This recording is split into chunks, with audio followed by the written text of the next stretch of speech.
muhadhara, wengi wanauita muhadhara wa Waislamu na Wakristo. Kwa hivyo jioni tunawakaribisha wakaaji wa mji huu, maana mnenaji wa Kiislamu shehe atafika mapema kwa sababu ya hoja zile ambazo ziko mbele yake. Kwa hivyo nafasi hii nimemkaribisha mtumishi aweze kuingia na kuchukua injili na kuipeperusha hewani. Karibu mtumishi wa Mungu.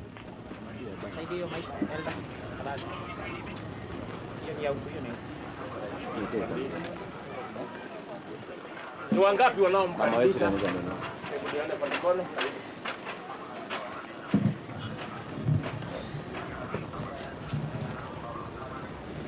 Haya, nachukua nafasi hii kuweza kuwakaribisha nyote na niweze kuwasalimu katika jina la Yesu Kristo. Bwana Yesu asifiwe.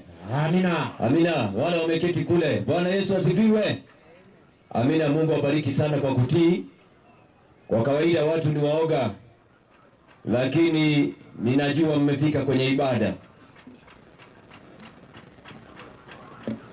Mungu amekuwa mwaminifu, Mungu ametulinda, Mungu ametubariki. Hata kama bei ya mafuta imepanda asubuhi ya leo, yetu iko kwa store, Mungu ameweka. Sisi hatuhangaiki, maana tuko na ujumbe wa mwisho duniani. Hatuwezi kuhubiri tena tukahangaikie mafuta na mambo ya dunia. Yesu alisema hivyo, alisema yetu iko. 41 Zaburi, tuwasaidie kwanza. Nyinyi ndio mtahangaika, watu wa Mungu yao iko store, malaika wameweka. Ama hamuna habari? Naona watu wanakuja maana manyuso. Sema sasa Ruto ametumaliza. Hapana, wewe ndio si mjanja. Biblia inasemaje? Inasema 46. Moja. Haya yake ni ya kwanza. Twende. Kitabu cha Zaburi. Sio some. Inasema Mungu kwetu sisi ni nani? Ni kimbilio na nguvu. Endelea. Msaada utakaoonekana tele. Sio wakati wa mateso. Endelea. Kwa hiyo hatutaogopa. Biblia inasema hatutaogopa. Ijapobadilika nchi. Ate. Ijapobadilika nchi. Ate. Ijapobadilika nchi. Hatutaogopa. Ukiwaogopa hawajui Mungu. Tena tunaomba ifike 300, tunaomba ifike 300. Yetu iko. Endelea kuhangaikia hii dunia, shauri yako. Na mimi nakusaidia mapema. Tafuta mahali ukajificha ndani ya Yesu mapema, ndiye akusaidie. Chavi unafungua biashara. Sasa ukifungua biashara leo utapata. Tolea meza hapa. Weka hivi huko. Nani alikudanganya? Nani alikudanganya mpendwa? Leo tunazungumzia dhambi kuu ya viongozi wa dini, dhambi yao. Wakati Yesu alipaa mbinguni, malaika wawili walitokea. Wakawaambia mitume waliokuwa wanatazama juu. Huyu hajavuta area, Matendo ya Mitume. Mitume wanaangalia na angalia juu, wanaangalia haya gai. Na huyu ataru. Bado wanaangalia. Sikia malaika vile walivyosema. Inasema moja na ngapi ile? 1:9. Twende Matendo ya Mitume. Inasema kisha kusema hayo. Yesu asikisha kusema hayo walipokuwa wakimtazama. Endelea. Akainuliwa. Wingu likampokea kutoka machoni pao. Kisha walipokuwa wakikaza macho mbinguni. Sasa hawa ni wanafunzi. Walipokuwa wakikaza macho mbinguni, yeye alipokuwa akienda zake, kitu gani kilifanyika? Tazama, watu wawili wakasimama karibu nao. Wakatokea wawili wenye nyeupe wakasimama nao, na walikuwa na nguo nyeupe. Wakasema, nini? Enyi watu wa Galilaya, kwa nini mbona mmesimama mkitazama mbinguni? Huyo Yesu, huyo Yesu, malaika wanasema huyo Yesu aliyechukuliwa kutoka kwenu kwenda juu mbinguni, atakuja jinsi hiyo hiyo mlivyomwona akienda zake mbinguni. Rafiki, Yesu anarudi. Unaweza kuwa na habari hiyo. Malaika wanasema atakuja jinsi hiyo hiyo, lakini wale wanakaa duniani wamekosa matumaini. Tunaishi kipindi ambacho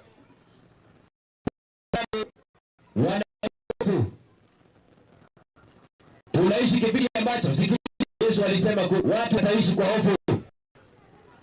Alisema hivyo wapi? Luka 17 mstari wake ndio 26. Sikiliza, 25 ndio nzuri. Inasema 17:25. Acha subiri kwanza. Yesu alisema watu wataishi kwa hofu. Luka 21:25. 21:25. Alafu alitangaza mada, niombe nianze. Sijaanza. Niko napitia tu. Soma Biblia. Inasema tena, kutakuwa na ishara katika jua. Nini? Na mwezi. Endelea. Na katika nchi dhiki ya mataifa. Kumbe katika dunia kutakuwa na dhiki. Ya nini? Ya mataifa. Baada hujaona dhiki, wacha vile unafanya kazi siku zote. Dhiki, shida. Tunaishi kipindi ambacho shida hazitaisha. Shida za dunia. Tunaishi kipindi ambacho kutakuwa na dhiki ya mataifa. Biblia ilisema twende.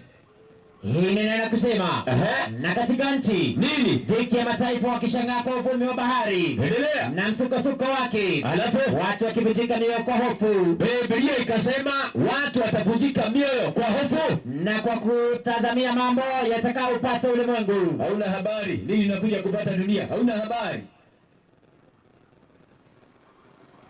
Hauna habari. Haujasikia?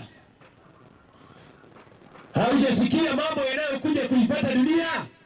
Unaendelea na shughuli za kawaida kana kwamba mambo yako sawa, lakini Biblia inasema watu wataishi kwa hofu wakitazamia mambo yanayokuja kuipata dunia. Hakuna rais anaweza kuwa na suluhisho yanayokuja kuipata dunia. Hakuna gavana anayeweza kuwa na suluhisho. Hakuna chifu na suluhisho. Hakuna MCA yako na suluhisho. Wote hao wanaishi kwa hofu. Hata watu wanaishi kwa hofu. Suluhisho iko wapi?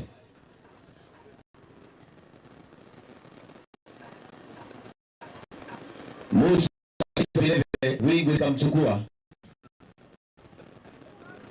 Biblia inasema akawa ndani ya wingu siku 46. Akaenda usoni pa Mungu ili kwamba aweze kusikiliza, kisha baadaye aweze kurejea. Musa ni nabii mfano wa Yesu. Yesu ni nabii mfano wa Musa, si Muhammad. Kutoka 32:1. Alafu niombe. Sikiliza huyo. Inasema hata watu walipoona ya kuwa nani? Musa amekaa kushuka katika mlima. Watu walipoona ya kwamba Yesu amekawia kuja duniani, wakakusanyana. Subiri, tunaanza safari. Tunaishi kipindi ambacho watu wanasema Yesu amekawia kuja, vile ambavyo walisema Musa amekawia. Alafu maandiko yanasema wakakusanyana pamoja.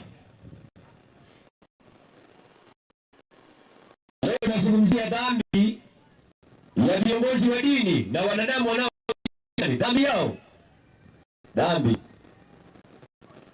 ya kukusanya watu kinyume cha Mungu, wakisema kawia kuja duniani.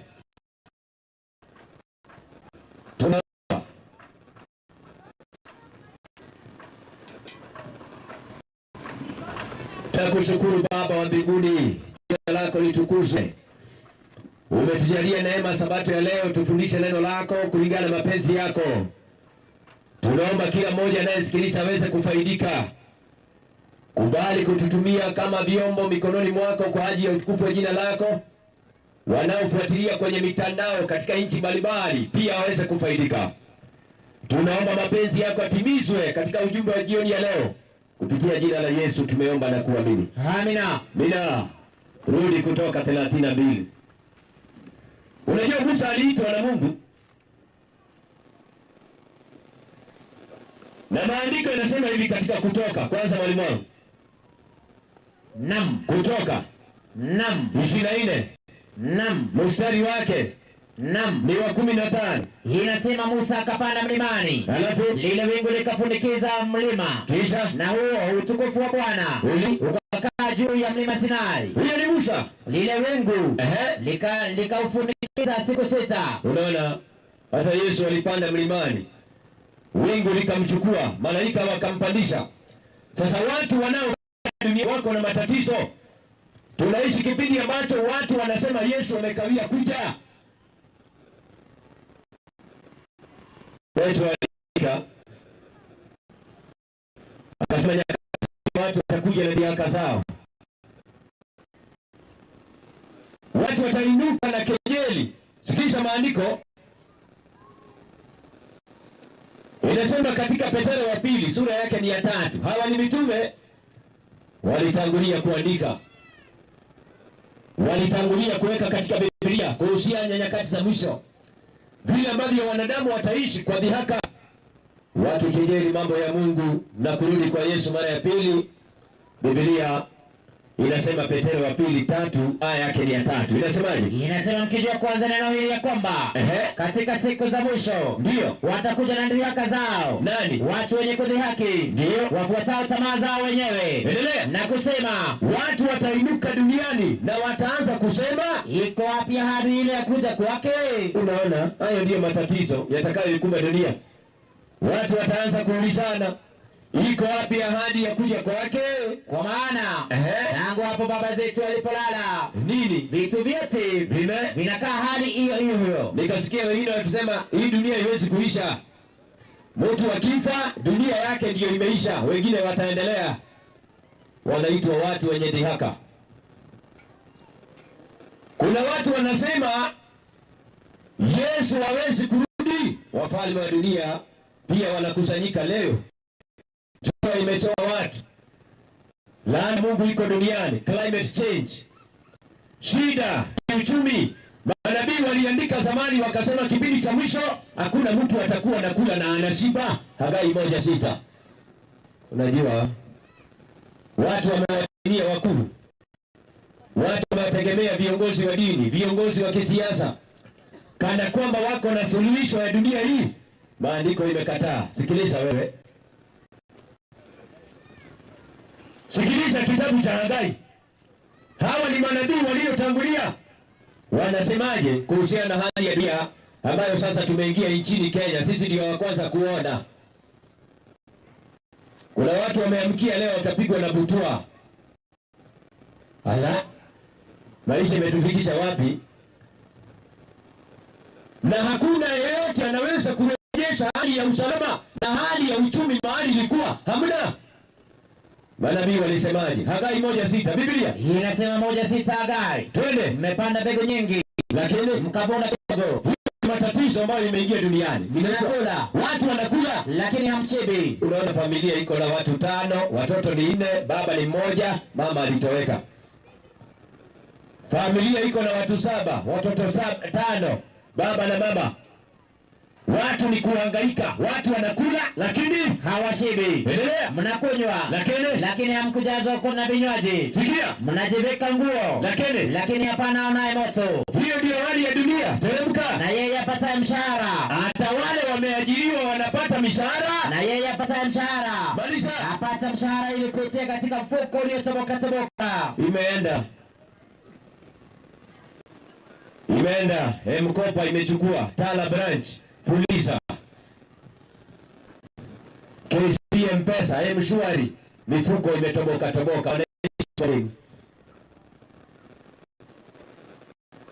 Hustler Fund imechukua wengine na 16% kakata. Sasa hiyo ndio tabu. Na Biblia inasemaje? Kama ni hali ya dunia, usitazamie na usitarajie dunia iweze kurudi katika hali nzuri. Utakuwa umedanganyika. Historia ya dunia inafunga, tunajiandaa kuja kwa Yesu. Inaitwa kipindi cha lala salama. Hali ya uchumi inakuwa mbovu. Lakini sababu ni gani? Maana mimi nimesimama kukuelezea sababu. Hakuna rais hata mmoja wa nchi yoyote ile Suluhisho ya dunia. Yesu akasema msiwategemee wakuu. Zaburi ngapi? Zaburi ya 46 aya 3 sijui. Inasema, twende, msiwatumainie wakuu. Rudia. Msiwatumainie wakuu. Maliza. Wala binadamu ambaye hakuna wokovu kwake. Unajua, mkinichagua nitaleta utume, itakuwa wewe.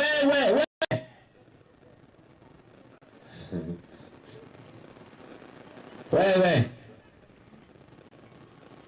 umevuta bangi. Rudia ndiko.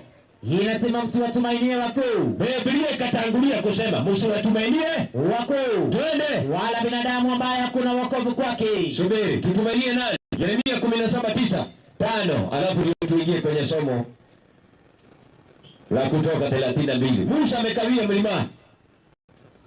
Watu leo wanasema Yesu amekawia. Maisha yanaendelea kama hivyo. Pia babu zetu kulala, maisha iko sawa. Na hakuna siku ambayo maisha haitaendelea.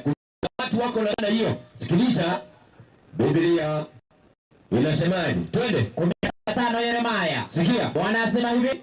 Amelaaniwa mtu yule amtegemeaye mwanadamu. Amelaaniwa mtu yule ambaye anamtegemea mwanadamu. Afaye mwanadamu kuwa kinga yake. Maliza. Na moyoni mwake. Amen. Amemwacha Bwana. Mungu anasema amelaaniwa. Enda Kutoka 32. Kwa Musa alipoitwa mlimani, kama vile ambavyo Yesu alipaa mlimani, tunamsubiri aje. Unaona hata wana wa Israeli walikuwa msubiri Musa aje, maana walijua Musa ameenda kwa Mungu. Lakini matatizo yakatokea. Ukawa na shida. Dhambi wanaifanya viongozi wa dini na viongozi wa kiserikali na viongozi na watu walioko duniani, dhambi yao. Anza tena Kutoka 32. Inasema hata watu walipoona ya kuwa nini? Musa amekawia kushuka katika mlima. Ni Mungu aliona ama ni watu? Ni watu. Mungu alisema Musa atashuka na mbao mbili za mawe, lakini kawaida watu wakaona Musa amekawia. Vile ambavyo leo watu wameona Yesu amekawia kuja. Teremka baba. Inasema hata watu walipoona ya kuwa Musa amekawia kushuka katika mlima. Na leo watu wameona Yesu amekawia kushuka duniani. Wakakusanyana. Wakamwendea Haruni. Subiri. Kwa hiyo duniani kutakuwa na Haruni. Kutakuwa na mkusanyiko. Biblia inasema kutakuwa na mkusanyiko duniani ya watu. Wacha nikuibie siri mapema. Unajua Yesu watu wanaona amekawia. Duniani kuna mkusanyiko. Mwalimu. Naam. Tukaoje kabisa. Zaburi 2:1. Mkusanyiko wa kwanza ni huu. Inasema, sikia, mbona mataifa wanafanya ghasia? Mkusanyiko wa kwanza duniani wakati Yesu anaonekana amekawia. Biblia inasema mbona mataifa wanafanya ghasia? Hata nyinyi mnaenda maandamano next week 7/7. Si maandamano itaanza. Inasiki Kenya peke yake. Mbona mataifa wanafanya ghasia na makabila wanatafakari ubatili? Unajua Kikuyu, unajua ametukalia hii Kenya. Waacha hizo. Ukuta wengine kwa Kamkuji huko town. Unajua sasa hao wakale wanataka kutupeleka vibaya. Wewe. Na makabila wanatafakari ubatili. Wafalme wa dunia wanajipanga. Rudia. Wafalme wa dunia wanajipanga. Rudia. Wafalme wa dunia wanajipanga. Uko na habari? Wafalme wa dunia wanaendelea kujipanga. Mkusanyiko wa kwanza ni wafalme wa dunia. Uko na habari hiyo? Kama kazi yako ni kukaa hapa kungedia tu, uko na habari? Mimi nakuuliza swali. Ninazungumzia mkusanyiko wa kwanza. Mkusanyiko wa kwanza duniani ni ya wafalme wa dunia. Kwa nini hawana suluhisho? Wanakusanyika kutafuta suluhisho. Mnaona tufanye aje? Tufanye aje? Mnaona tufanye aje? Si tufanye hivi na nini? Wafalme wa dunia wanajipanga na wakuu wanafanya shauri pamoja juu ya Bwana na juu ya Masihi wake. Hiyo ndio mkusanyiko wa kwanza. Weka kwa akili. Rudi Kutoka 32. Kuonyesha ya pili. Mkusanyiko wa kwanza hii dunia ni ya wafalme wa dunia. Ya pili. Enda Kutoka 32. Wakakusanyika Naam. Endelea. Inasema hata watu walipoona ya kuwa Musa amekawia kushuka katika mlima, wakakusanyana. Ndio. Wakamwendea Haruni. Wakamwendea kiongozi wa dini. Wafalme wa dunia watamwendea kiongozi wa dini. Anaitwa Haruni. Wewe unajua Haruni ni nani? Unajua Haruni alikuwa Misri wakitoka na Musa, si ndio? Kabisa. Mungu anamfanya Haruni kuwa Mungu kwako, si ndio? Kabisa. Ndio, Haruni aliona mapigo 10 katika nchi ya Misri. Haruni alikuwa kiongozi wa dini. Haruni alikuwa leader. Wakati Musa amepanda, Haruni alibaki. Watu wakakusanyika, wakamwendea kiongozi huyo wa dini ambaye alikuwa na influence. Kuonyesha ni nani leo duniani. Kidogo tu. Leo kuna mkusanyiko. Na nimefanya unaweka biashara na uoni faida leo. Nani alikwambia ukiuza Sabato ndio utafanikiwa? Subiri nikwambie. Nani alikudanganya? Unajua zamani tukiwa shule, Naam. walimu walikuwa wanasema kujeni tuition Saturday, kujeni tuition. Kawaambia nani alikwambia wakienda tuition ndio watakutiani? Wanaenda wanasoma, watu wengine wanaenda ibada, na bado wanaanguka. Na walikuwa tuition ni Sabato. Kwa nini hawajapita? Shida. Wametumia formula mbaya. The wrong formula. Ujeni musome tuition, Sabato, Saturday, class 8. Wewe, na bado wanapata D-. Na alikuwa tuition. Ni mwalimu alikuwa mjinga ama ni mwanafunzi? Na wamelipia. Sabato ni ya Mungu. Kia, hata biashara iko hivyo. Watu wakakusanyikia Haruni. Sikiliza. Harun. Twende, wakamwambia nini? Wakamwambia, haya, katufanyizie miungu itakao kwenda mbele yetu. Tunataka Mungu mwingine atakaye tangulia mbele zetu. Kwa maana Musa huyu Yesu aliyetutoa katika nchi ya Misri. Huyu Yesu ambaye ametukomboa katika dhambi, hatujui aliyompata. Labda ameuawa na Mungu mlimani. Labda Yesu hawezi kurudi tena. Labda alikuwa anatudanganya. Sasa tunataka kiongozi mwingine duniani. Shetani ataweka, anaitwa Antichrist. Mpinga Kristo atawekwa duniani. Maana wanasema Kristo hatujui aliko. Na hatujui kama atarudi. Kwa hivyo tunataka Yesu mwingine duniani. Haruni anataka kuwekwa. Wafalme wa dunia watainua na viongozi wa dini watampatia mkono. Nataka kumjua saa hii. Harun. Kiongozi sawa? Kabisa. Kama tujamjua. Hebu teremka usikie. Kawaambia, zivunjeni pete za dhahabu zilizo katika masikio ya wake zenu. Anataka kuleta ibada tofauti na anataka kuletea dunia Mungu tofauti. Ibada tofauti na Mungu tofauti. Anawaambia vunjeni pete zilizokuwa katika masikio ya wake zenu. Nani aliwaambia mvae pete? Unaona hizo ni ibada. Pete ambazo ziko kwa masikio. Teremka na wana wenu. Kumbe hata vijana walikuwa wamevaa pete. Na binti zenu. Subiri, kumbe mashoga walikuwa zamani. Kabisa. Waacha kutisha watu kwa Rubeni, ati wewe ni shoga, huko na earring. Mashoga walikuwa wakati wa Musa. Natisha watu. Vijana walikuwa na earrings zamani, si leo. Ndio ndio Musa hapa Rubeni earrings nini? Walikuwa zamani. Na wale walienda na maji, wewe utaenda na moto. Wale walienda na maji. Ndio wasichana wako mbele wanakukimbilia hapa ndio Bausa. Amacha nini? Tumeinua mawe kile mahali, uko na vichwa kwa mwili. Umevaa t-shirt ya mtoto wa class 2, ati wewe ndio Bausa shoga. Uko na earring. Walikuwa zamani, wacha kutisha watu. Yesu mapema. Haruni akasema hao wanawake wako earring kwa masikio. Kwani maana wako kwa ibada tofauti na ya Mungu. Wamevaa za masikio. Ndio zimejaa leo duniani. 31 Kutoka Mwanzo. Wacha nikuonyeshe Aaron ni nani. Usikue na haraka. Mungu ametoa jua ili kwamba tusichomeke na jua.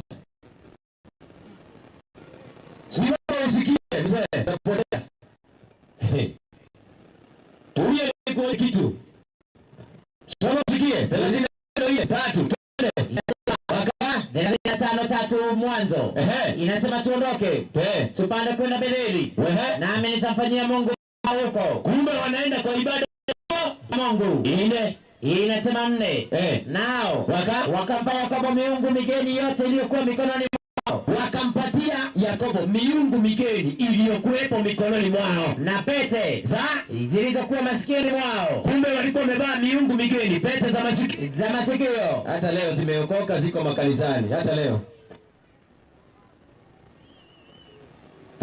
ziko kwa praise and worship. Hata leo sikiliza nikwambie, hata leo dhambi, mimi nakwambia kweli, dhambi ama bangi waliovuta watu wa kanisa ndio nyingi.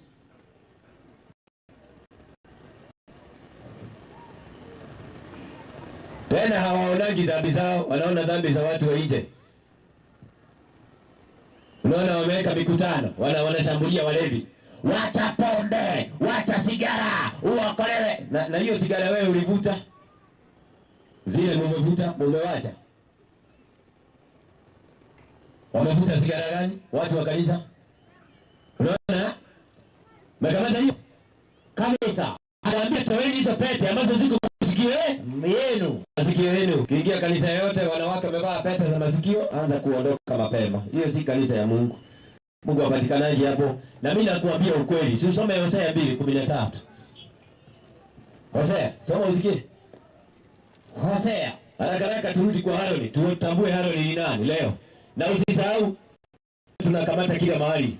Kama wewe uko na shida sauti yako. Soma hiyo kwanza. Soma Hosea 2:13. Sikia hiyo. Inasema 2:13 kitabu cha Hosea. Sikia.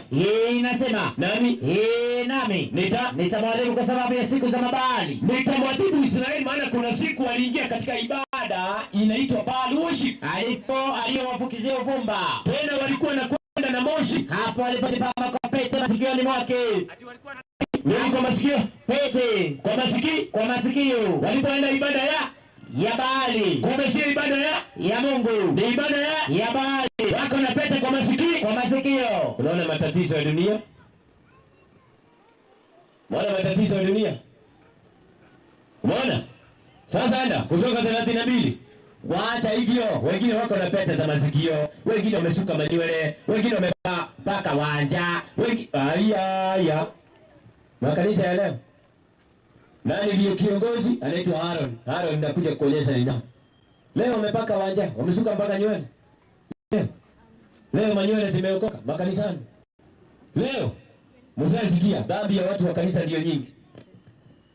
Leo manywele zimeokoka, leo wanja zimeokoka, makucha miniskirt zimeokoka. Leo mimi nakwambia leo zimeokoka.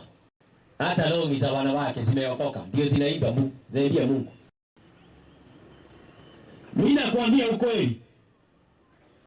Timotheo kwanza 2:9. Piga vitu. Inasema vivyo nani? Wanawake wa kanisa na wajipambe kwa mavazi ya kujistiri. Wanawake wa kanisa wavae mavazi ya kusitiri uchi wao pamoja na adabu nzuri na moyo wa kiasi. Maliza. Si kwa kusuka nywele. Rudia. Si kwa kusuka nywele. Rudia. Si kwa kusuka nywele. Rudia. Si kwa kusuka nywele. Rudia. Si kwa kusuka nywele. Rudia. Si kwa kusuka nywele. Saluni zote ni za shetani. Imekauka hivyo.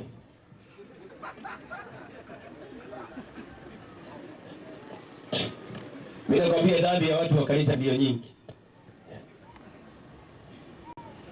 Unaona Haruni wakasema Musa amekawia, wacha tufanye ibada ingine. Tunaanza sasa. Si walianza ibada ingine kabisa. Si Haruni aliletewa pete za dhahabu, sio? Kabisa. Sio hiyo? Naam. Enda kutoka 32 tuingize hiyo mavitu, tufanye mkanganyiko maalum pale, alafu tuingie kwa hii madini ya ajabu duniani. Kamata hiyo.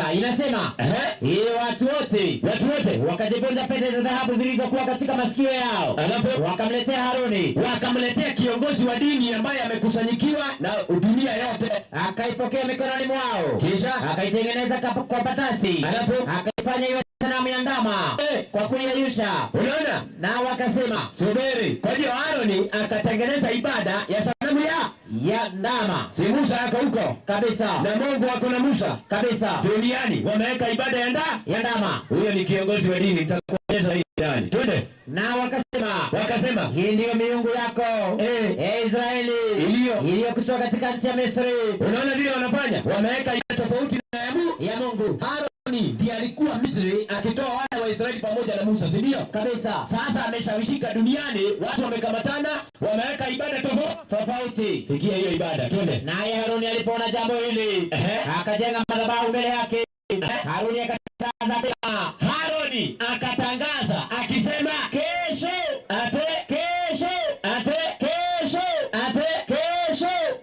itakuwa siku kuu kwa Bwana. Haruni anaambia watu ibada ya Mungu ni ya lini? Ni ya kesho. Si Musa ako mlimani? Kabisa. Na Musa alisema ni ya lini? 16:25 Kutoka.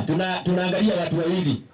Naangalia Haruni na Musa, uniambie utafuata nani? Musa akasema, haya, kuleni hiki leo. Kwa nini? Kwa kuwa leo ni sabato ya Bwana. Na Haruni anasema kesho ni sikukuu kwa Bwana. Musa anasema leo ni sabato ya Bwana. Hizo ni sauti mbili. Kabisa. Ya kwanza inasema leo ni sabato. Nyingine inasema kesho ni sikukuu. Unaona? Kuna wale wa kesho. Kuna wale wa kesho na kuna wale wa leo.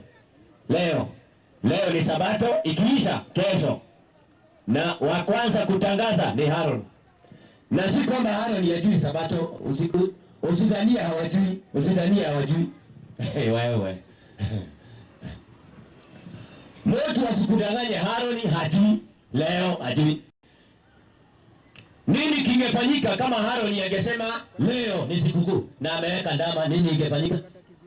Angekuwa ameingilia ya Mungu. Alijua ya Mungu ni leo, akasema kesho. Akasema kesho. Kesho ifike sasa. Twende. Nenda kusema kesho itakuwa sikukuu kwa Bwana. Amedanganya ama anasema ukweli? Amedanganya.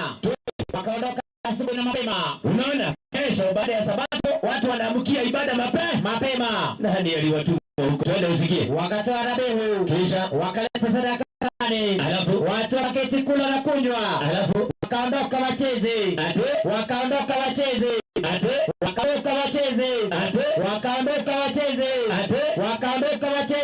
Bendera yake Yesu sasa inapepea. Kesho na malongi na manywele na macutex na mawanja. Yeremia 30. Hii ni sana 30. Hatari sana. Leo kumetulia sabato leo. Kesho ibada za Mungu. Kesho. Twende hiyo Yeremia 30. Na wewe utakapotekwa utafanyaje? Soma. Utapojivika mavazi mekundu. Soma. Pambo ya dhahabu. Malisha. Ujapojitia wanja machoni. Rudia. Ujapojitia wanja machoni. Rudia. Ujapojitia wanja machoni. Rudia. Ujapojitia wanja machoni. Malisha. Unajifanya kuwa mzuri bure tu. Bure kabisa. Twende. Wapenzi wako wanakudharau. Wapenzi wako wanakudharau. Wewe anacheka. Bure kabisa. Wanakutafuta roho yako. Unaona hiyo? Hujasoma andiko? Ndio ziko kwa makanisa. Waanjazi zimeokoka. Leo kwa makanisa, ingia hiyo makanisa ya kesho. Manywele, mawanja, maminiskati, malongi, watu wanaibia Mungu. Nimeokoka, Yesu ni Bwana. Ongeza kachumbi kidogo, sema uko na Yesu.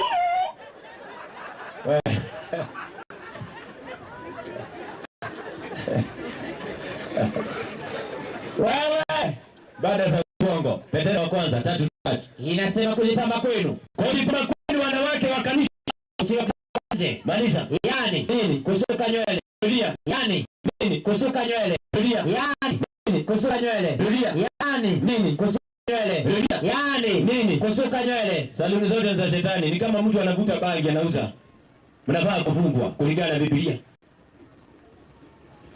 Haruni akatangaza kesho kesho ni sikukuu kwa Bwana. Si anasema ni ya kesho Kabisa. Na Musa ako mbinguni anarudi, si ndio? Kabisa. Wafalme wa dunia wameingia katika ibada hizo na hata dini za leo. Unaona? Kabisa. Kwanza wakaweka ibada ya ndama, miungu.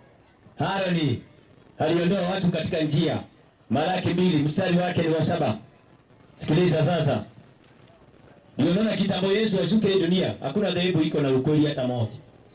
Wacha nikwambie ukweli. Hii dunia kuna ibada 3. Friday Muhammad wanakuja saa 8. Sabato ni ya Yesu. Jumapili iko na mwenyewe huko Vatican. Ibada ni 3. Sikiliza, mtu asikudanganye. Twende Biblia. Malaki 2:7. inasema kwa maana nini? yapasa midomo ya kuhani ihifadhi maarifa. Inapasa midomo ya kuhani kama Haroni ihifadhi maarifa. Tena yawapasa watu kuitafuta sheria kinywani mwake. Rudia. Tena yawapasa watu kuitafuta sheria kinywani mwake. Endelea. Kwa kuwa Ni nani? yeye ni mjumbe wa Bwana wa majeshi. Twende. Bali ninyi ambao mko duniani mmegeuka mkaiacha njia. Kumbe watu wako kaibada ambazo zimegeuka na kuiacha njia. Twende. Mmewakwaza watu wengi katika sheria. Kumbe umekwaza watu wengi katika sheria. Ibada ya kesho ni ya uongo. Ndiye ameanzisha. Wapi? Hapo huko Roma kule Vatican. Sikiliza Yesu. Na Paulo akasema Wathesalonike 2:9 haraka tuwe dhambi watu wakati. Unajua hiyo ibada iko kabisa. Kuja kwake ni kwa mfano kutenda kwake shetani. 3 inasema mtu awaye yote asiwadanganya kwa njia yoyote. Maana hawezi kisa Yesu. Usikuja kwanza ule mregefu ule mtokasi lazima tumuliwe duniani. Mwana wa uharibifu yule mpingamizi ajiwaye nafsi yake juu ya kitu cha Mungu ama kwa hata yeye mwenyewe katika Mungu anakaanga katika hekalu kule Vatican, hekalu la Mungu, akionyesha nafsi yake kana kwamba yeye ndiye Mungu. Anaishi Roma, anaitwa Baba Mtakatifu, amechukua jina la Mungu. Yohana 17:11 inasema wala mimi sipotee ulimwenguni Yesu, lakini hawa wamo ulimwenguni Yesu, nami naja kwako Baba Mtakatifu kwa jina lako lilonipa walinde hawa ili wawe na umoja kama sisi. Kwa hiyo Baba Mtakatifu ni jina la Mungu, amepewa yeye Yesu. Nani alimpatia? Tumpiga Kristo. Isaya 48:11 inasema kwa ajili ya nafsi yangu. Sasa angalia mali dunia inaenda. Haya. Angalia mali dunia inaenda. Haroni. Watu wamekusanyika leo, kuna kiongozi wa dini ameondoa watu katika mipangilio ya Biblia. Angalia. Biblia inasemaje? Sikiliza. Inasema kwa ajili ya nafsi yangu. Yeye mwingine anasema huyo si pastor wetu. Utachomeka. Mimi nakwambia ukweli. Utapotea. Najua kuna mtu anasema hivyo akipita. Na hiyo si church yetu, acha niende haraka. Uende haraka wapi? Umewahi kusikia hiyo vitu ninasema? Wacha niende kwa chama, huyo si pastor wetu. We. Mimi ningekuwa wewe ningesimama nisikie. Ndio church yetu ni PCA ya kesho. Hiyo si yetu. Wewe. Unaona tukisoma magazeti hapa ama ni Biblia? Ningekuwa ningefanya haraka kubatizwa ndani ya ukweli. Ningekuwa haraka. Mimi nakwambia wale watu walienda na maji wakati wa Nuhu hawakuwa wajinga, walikuwa kama nyinyi. Nikupita tu. Hiyo si cha yetu. Mungu aenda na maji. Watu 8 ndio waliolewa. 8 na Mungu ana hasara. Maji watu. Wale walienda na maji. Kwani walikuwa bangi? Sio kama sisi. Kabisa. Biblia inasema walikuwa wanapanda, wanajenga, wanafanya vitu vyao. Kwani walijua gharika ikija? Mzee alikuwa anahubiri watu waingie, wanamuangalia tu. Kabisa. Ule mzee wa kila siku acha endelee, acha sisi tuendelee na shughuli zetu. Beba hiyo ni komea, msini 50 na hiyo mabati na hiyo. Igerai. Igeni kwa Sabina. Igia. 50 hiyo na hiyo wao na hiyo Mzee anaita. Wacha tutengeneze pesa kwanza. Igeni jameni, mvua inakuja. Wacha mzee. Hiyo ni 50. Na hii debe kubwa ni gapi? Hiyo ni 100. Niweke, utaniongeza. Igeni mvua inakuja. Na hii waru ni gapi na nyanya? We. Igeni mvua inakuja ikia. Ni Telecom ni 10 na hiyo. We. Lea kuuza. Lea. Wewe uza, wewe endelea kabisa. Usijali. Hata wakati huo walikuwa hivyo. Hata huko walikuwa hivyo. Siwasomee Luka 17:26. Siwasomee 17:26. Pia watu wanaangalia video za TV. Wameenda na maji na wewe umeingia leo. Wewe umeingia. Luka 17:26. Biblia inasema na kama ilivyokuwa siku za Nuhu. Ilikuwa katika siku zake Adam. Walikuwa wakila na kunywa. Walikuwa wakiwa na kulewa. Siku ile walioingia katika safina. Gharika ikashuka ikawaangamiza wote. Na kadhalika kama ilivyokuwa katika siku za Nuhu. Walikuwa wakila na kunywa. Walikuwa wakinunua na kuuza. Walikuwa wakinunua na kuuza. Walikuwa wakinunua na kuuza. Inunua hiyo. Nataka pesa. Mafuta imepanda bei. Ndio hiyo. Maji ikaenda na wao. Walikuwa wakinunua na kuuza. Wakipanda kujenga. Wakipanda na kujenga. Lakini siku ile Lutu aliyetoka Sodoma, kulinyesha moto na kiberiti kutoka mbinguni. Vikawaangamiza wote. Ndivyo itakavyo ile atakapofunua Adam. Unajiandaa?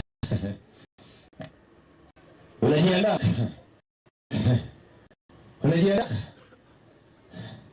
Wewe unajiandaa? Kutoka 30 wakaeka ndama. Musa kwa mlimani. Yesu amekawia. Wanasema tuwekeni ndama.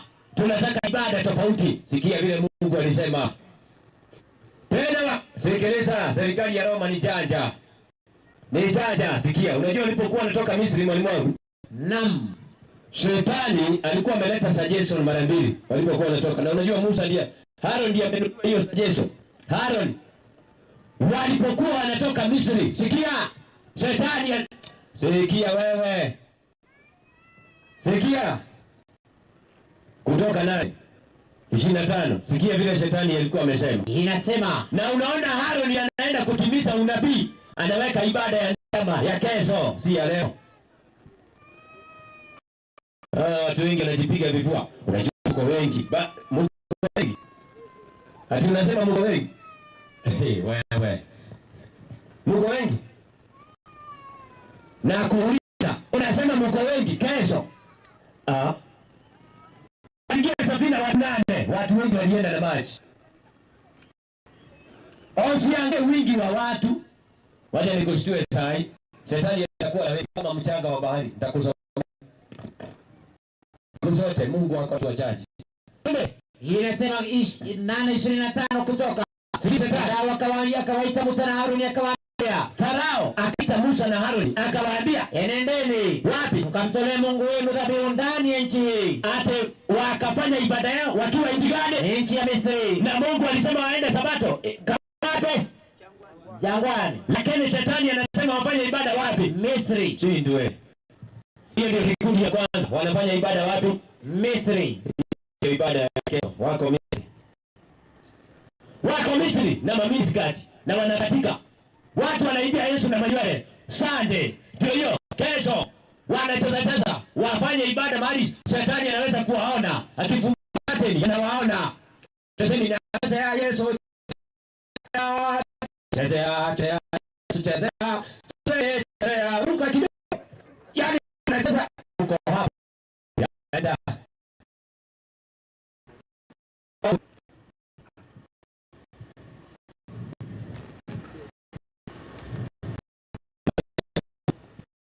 Musa akasema, Musa alikuwa mjanja. Musa anasema ni ya kesho. Sikia mhubiri mjanja. Akasema Musa haifai kufanya hiyo. Hatuwezi kufanya ibada katika nchi ya Misri. Hapo kwa shetani. Twende. Tamtilia kabla. Mungu. Twende. Na hayo machukizo ya Misri. Kwa hiyo Musa alijua wakianza ibada Misri wataingia katika ibada ya machukizo ya ibada ya Misri. Machukizo. Kasema hatuwezi. Lazima twende jangwani. Wale wanafanya ibada Misri. Mali anawaona. Wa kwanza wamebaki Misri. Lakini kuna wale wametoka Misri. Wametoka Misri, kulikuwa na ibada ya Mungu jua, aliitwa Oni. Mwanzo 46:20. Sikiliza wewe, usikuwe na haraka. Ngoja nikuonyeshe kitu. Mimi nazungumzia shida ambayo iko duniani leo. Mnadhania imeletwa na nini? Shida. Angalia vile raia wanasumbuka. Makanisa iko mingi kuliko, lakini bado shida zimejaa duniani. Shida iko wapi? Where is the problem? Unadhani viongozi wa nchi wako na suluhisho ya hii mambo inaendelea duniani? Wako wapi? Nani? Mungu aliweka kanisa liwe kama mwangaza, lisaidie watu katika kuelewa Biblia na lielewe ukweli wa maandiko. Soma Biblia. Ina 46:20 Mwanzo. Inasema walizaliwa kwake Yusufu katika nchi ya Misri. Wa kwanza Manase, wa pili na Efraimu. Aliyomzalia Asathi binti Potifera. Kuhani Oni. Kuhani ya Mungu jua aliitwa Oni. Misri kulikuwa na ibada ya jua iliitwa Oni. Ndio unaona Musa akasema hatuwezi kufanya ibada hapa Sunday, hatuwezi. Hao ni watu wa Jumapili. Haya, kuna wale walitoka wa Sabato. Sasa angalia. Wasabato ni wengi. Sikia sasa. Hata Wasabato wamegawanyika mara mbili. Ushahidi. Kutoka 8:28, angalia. 8:28 Kutoka. Sikia hiyo.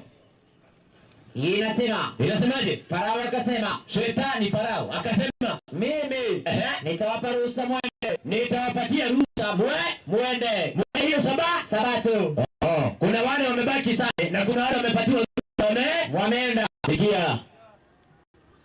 Endelea. Ili mumjie dhabihu Bwana mwenu. Huko jangwani mali mnataka aende? Jangwani nini? Angalia. Lakini Shetani akasema, lakini hamtakwenda mbali sana. Haya niombeni. Haya niombeni. Kumbe wakaenda hiyo Sabato yao. Wanamwombea nani? Shetani. Wanamwombea Farao, maana wameenda na Mungu wake. Hayo watu leo waenda na Mungu wa Roma. Hawa. Mnaona hii? Hapa kuna tofauti. Hawa ndio Sabato leo. Wanaisha wakachukua Mungu wa Roma. Unaona? Pesa muende, lakini mtakuwa mnaniombea. Mko na ibada yangu. Mmekubaliana na mimi. Mmeweka misalaba. Ndio. Hawa ndio wamebaki katika ukweli. Hii ndio ibada ya kweli. Jumbe malaika watatu. Unaona hiyo? Lakini hii ni ya uongo. Hata sasa hivi wanakusanyika na wako na ibada ya Mungu watatu. Chukua kate kizini. Leto mix. Sasa 16 wa Roma. Na Roma kamata makanisa. Jumapili. Ishara ya salami. Wametana na Yesu na ukweli katika mavazi yao. Wanaweka kila mahali na wanainua. Na hiyo miti inawekwa kwa huyo ni maiti. Hospitali, ugonjwa wa mahututi. Makanisani wamenyang'anywa ukweli, wamekufa kiroho. Sehemu tatu. Unaona hizo sehemu tatu. Sasa akateka dunia mzima. Insignia of the cross. Ndio unaona hawa wa Sabato hawa waliobaki na jina. Hawa wakachukua ishara hizo za misalaba. Wakaweka katika nembo zao. Wakabaki wanamuombea Lucifer. Na sio hivyo tu. Sio hivyo. Ukurasa wa 16. Inasema katekisimu ya maswali na majibu. Inayotokana na katekisimu ya kanisa Katoliki. Wakatoliki wanasemaje? Mungu wao ni nani? Utatu Mtakatifu. Twende. Utatu Mtakatifu. Katika imani ya Kikristo yao, fumbo kuu kwa yote ni gani? Ni Utatu Mtakatifu. Soma. Tunaamini kwamba wanaamini Wakatoliki ya kwamba Mungu Baba ni Mungu. Mungu Mwana ni Mungu. Mungu Roho Mtakatifu ni Mungu. Lakini kuna Mungu mmoja tu, lakini na wala sio watatu. Wanasema 1+1+1 is the same as 1. Unaona matatizo? Ndio ulifundishwa kuangalia saa opposite dunia mzima. Ati unasema saa 1 kamili jioni, mshale ndogo ya saa imelenga na mangapi? 7. Na wanasema ni saa ngapi? 1. moja. Hata watu wamesoma PhD bado wanasema ni saa moja. Hiyo ndio ilikuwa hesabu ya kwanza, ikapiga chenga. Wakasema siku ya kwanza Jumapili ndio siku ya saba mpaka leo. Na wakaekea watu kwa saa za ukuta. Ukiona saa 2 imelenga namba 8 na unasema ni saa 2. Unaona dunia hiyo. Na hakuna mtu anatoka hapo vile ambavyo sasa hivi wanatumia Mungu na 1 plus Mungu na 2 plus Mungu na 3 ndiye Mungu mmoja. Uongo. Na ndio fundisha Wasabato wa leo. Endeni lakini mtakuwa mnaniombea. Mnaniombea Mungu wangu ndio mtakuwa mnaombea. Ukurasa wa 17 inasema karibu tunamaliza. Twende. Fumbo la Utatu Mtakatifu linatuambia nini? Linatuambia nini? Fumbo la Utatu Mtakatifu linatuambia kuwa Mungu ni mmoja katika nafsi tatu. Ni mmoja katika nafsi tatu. Huyo ni Mungu gani? Hapa na sura 3 pamoja ndio Mungu mmoja. Sasa na ndio naona leo madhehebu yote imeingia katika miunganiko ya uongo. World Council of Churches, National Council of Churches of Kenya, yote ya kwanza Sunday, ya pili Trinity, ya tatu inaitwa spiritualism, mesism, ndio waunganisho pamoja, wanaweka chata. Hata Wasabato wameingia hapo, hawa fake wameingia hapo, inaitwa councils, wameingia katika miunganiko. Watu wa Mungu wanakaa kijao 23:9 kitabu Hesabu. Sikiliza unabii huu. Inasema sikia 23:9 kutoka kilele cha majabali na mwana. Na kutoka milima tazama. Twende. Angalia ni watu wakao peke yao. Ni watu wakao peke yao. Ni watu wakao peke yao. Ni watu wakao peke yao. Ni watu peke yao. Ni watu wakao peke yao. Ni watu wakao peke yao. Pia ni watu wakao peke yao. Ni watu wakao wala pamoja mataifa. Unaona wapi kwa mataifa na mafundisho ya dunia utawapata wapi? Hao ni watu wakao yao. Mafundisho yao si ya dunia. Tena sikia wewe. Sikia, hawezi kuingia katika mafundisho ya dunia. Uongo. Biblia ikasema katika Ufunuo 14 aya yake ni ya 4. Sikiliza hiyo. Inasema 14 aya yake ni ya 4 kitabu ni cha Ufunuo. Tunaona lazima tuunganishe makanisa yote. Nini unatuambia? Biblia watachomoka kama risasi kila mmoja. Biblia kiweka hapo. Nina mafiko. Angalia dunia hali angalia na wapanda dunia. Na nitakusomea ndani ya Biblia. Dunia iko ndani ya Mungu maana watu wamekataa kweli hiyo. Unaona mtu asubuhi mchana yeye ni watchman. Mchana anafanya supermarket. Ametoka Western. Jioni ni watchman. Huko Ruta. Na baba wafu na unalalanga saa ngapi? Natafutia familia. Endelea kutafuta. Ndio na wao huko wengi. Unatafutia familia? Endelea. Tuone utapata ngapi. Wewe ujue Elijah alilishwa na Mungu asubuhi na jioni. Hauna habari? Wakati kulikuwa na kiangazi, hauna habari? Hauna habari. Mungu alisema kunguru walete chakula cha Elijah asubuhi na jioni. Kwani alienda kutafuta? Wakati wa kiangazi na shida, watu wa Mungu watapewa na Mungu. Anza kutegemea Mungu bila mapema. Anza kurudi kwa Biblia. Anza kujua Biblia. Anza kutegemea Mungu. Anza hiyo. Tafuta imani ya kweli na sabato ya kweli. Ukikaa hapo Mungu atakulinda kipindi cha mwisho. Nataka kusoma andiko la Zaburi hebu enda kutoka 32. Bora tumeacha Musa akateremka. Hii inasema Musa aliteremka. Mungu akamwambia hao watu wamejaribia. Soma 19. Exodus 32 verse 19. Hii inasemaje? Hata nini? Alipokaribia magalango. Musa akageuka akashuka katika mlima. Na zile mbao mbili za mawe mikononi mwake. Mbao zilizoandikwa pande zote mbili. Upande huu na upande huu ziliandikwa. Na zile mbao zilikuwa kazi ya Mungu. Sikiliza. Nayo maandiko. Sijamaliza, nataka nimalize. Sikiliza. Sikiliza tangaza. Musa anateremka, wameweka ibada tofauti, sawa kabisa. Alafu Joshua amesubiri Musa. Haya, Musa amefika kwa Joshua, ndio aingie. Sikia maneno ya ajabu 17. Na Yoshua aliposikia kelele za watu, Yoshua aliposikia kelele za watu kwa hiyo kambi, walipokuwa wakipiga kelele, akamwambia Musa, kuna kelele ya vita malangoni. Tumevamiwa. Kumbe ni ibada. Anamwambia Musa, watu wamevamiwa. Kulikuwa na ibada. Ukiwa mbali unadhania ni vita. Joshua alichanganyikiwa, maana Joshua ni kweli Myahudi, alijua ibada ya kweli, sawa kabisa. Akasema hiyo ni vita. Musa alikuwa komanda kwa askari kule Misri, sawa kabisa. Akamwambia nini? Akasema hiyo si sauti ya watu wapigao kelele kwa sababu ya kushinda vitani, wala si sauti ya watu wapigao kelele kwa sababu ya kushindwa, bali kelele za watu waimbao. Bali kelele za watu waimbao. Kwa hivyo Joshua akisikia, anasikia ni vita. Musa ni jeshi, ni askari. Anasema hiyo sio vita. Hiyo ni ibada inaendelea. Ni ibada. Wewe kesho utaona hii mabati vile ziko. Ngoja kesho ndio utaona hapa. Tembea. Yesu ndiye. Baba, katika jina la Yesu.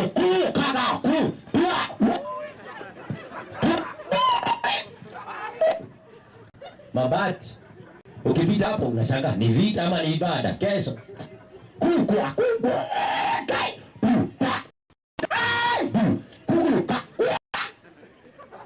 Ikia hapo ni vita ama ni ibada. Kesho. Na mwenye atarauka mapema ndiye ataita watu wengi.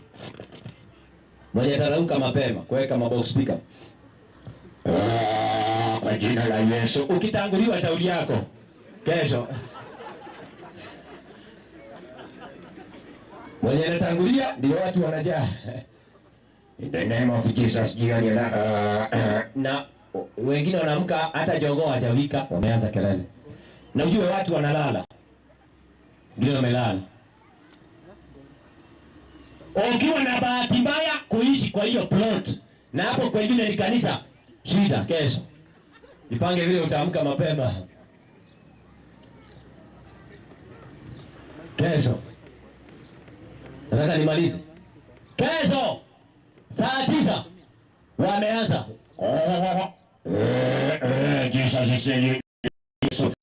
Wengine wanapiga marukuta, mmelala. Jina la Yesu litukuzwe Bwana, katika jina la Yesu.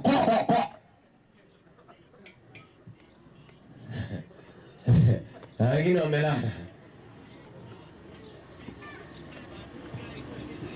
25, 26 tunamaliza. Sikia. Musa akakuja akafika akakuta hii ni ibada gani tena hii ya kesho? Si mimi nadhania ilikuwa ni ya leo. Na uangalie hii vitu.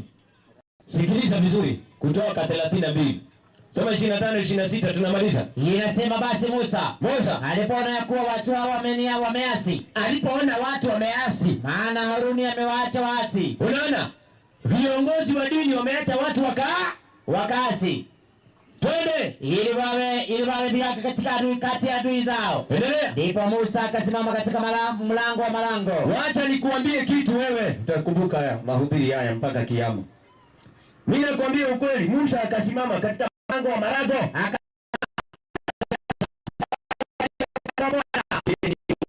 Mtu yote aliye upande wa Bwana aje kwangu, akuje upande wa Mungu. Na wale ambao wanaona hiyo ibada ni ya kweli waendelee nayo. Hiyo inafanyika. Inaitwa separation. Ujumbe wa mwisho duniani ni ya kutenga watu makundi mawili. Wale wanakubaliana na Biblia na wale wamepinga. Hakuna mtu anashurutisha mwingine, lakini maandiko yanasema watu wajitenge. Complete separation from Babylon. Sinners. Watu wanajitenga na uasi. Hiyo ndio mwito wa mwisho. Mwito wa mwisho ndio huo. Watu wajitenge na uasi na mafundisho uongo. Maana Babeli inaanguka, watu wajitenge kama Biblia. Ndio inaendelea saa hii. Hata saa hii ndio inafanyika. Sikiliza, Ufunuo 8 andiko la mwisho. Wewe sikia. Mbona sikieni? Watu wanajitenga makundi mawili hata saa hii. utabaki wewe na mke wako na watoto. Mwishowe kitambo Yesu akuje, ibada itakuwa ni yako na watoto.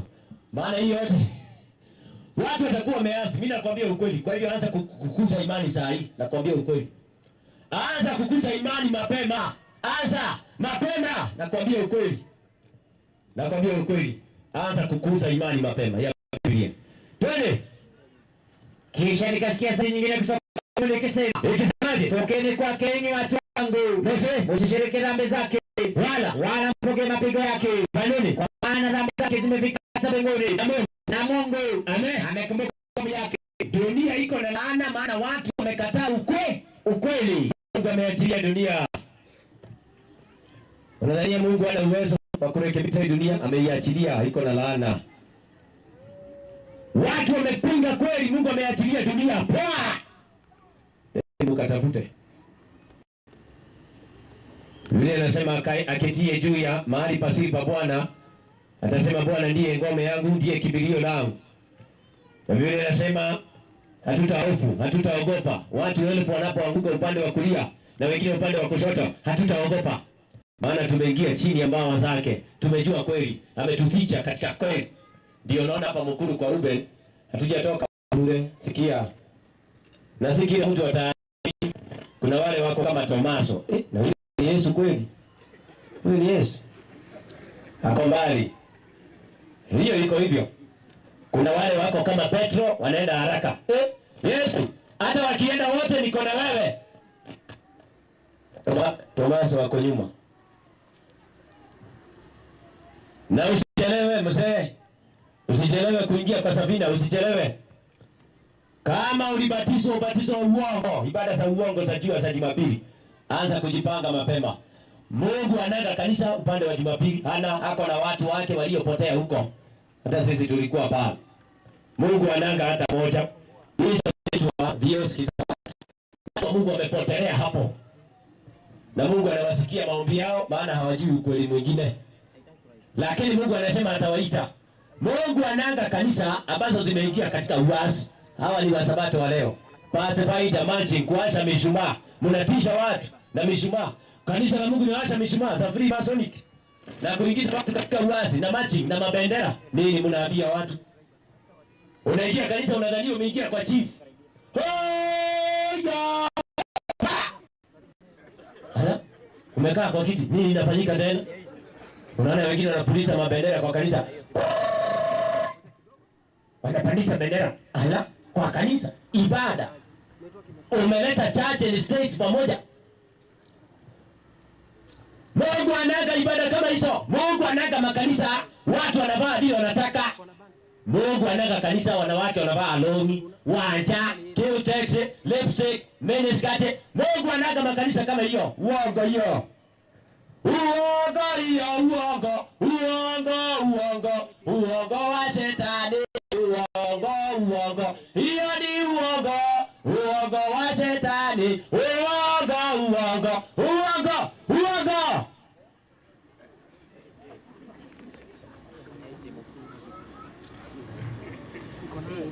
Anaingilia makanisa yetu. Tulikuwa tunataka tuingilie kuku ama bata. Bata inasomaga Biblia. Mbona tuingilie nani? Naona naingilia hizi machache zetu. Enda ukuje na chief. Na mkuje na lori ya GSU. Yesu alisema moto imerushwa duniani. Nikusomee hata hiyo. Nikusomee. Wewe hujawahi kusikia mahubiri, wewe hujawahi. Unajua umelelewa kwa uasi, hujui mahubiri ni nini? Wewe mmedanganywa mahubiri ni wale wanahubiri wakimwaga jasho ndio ine. Si ndio mmefundishwa? Si ndio? Wakipanguza na jasho ndio mmeambiwa ndio injili. Wewe. Mimi nakwambia ukweli, wewe hujasikia mafundisho ya Biblia, bado hujasikia. Na uko na bahati sana hapa, tungeendelea mwezi mzima ndio ungeona shida. Sikiliza, jitokeze mapema. Wangapi wanasema Mungu atusaidie? Nani anasema karibia mzee? Karibieni tuombe. Sema kao, situitane. Wewe kuja. Wale wako pale na wameamua kujeni hapa mbele, tunataka kuomba.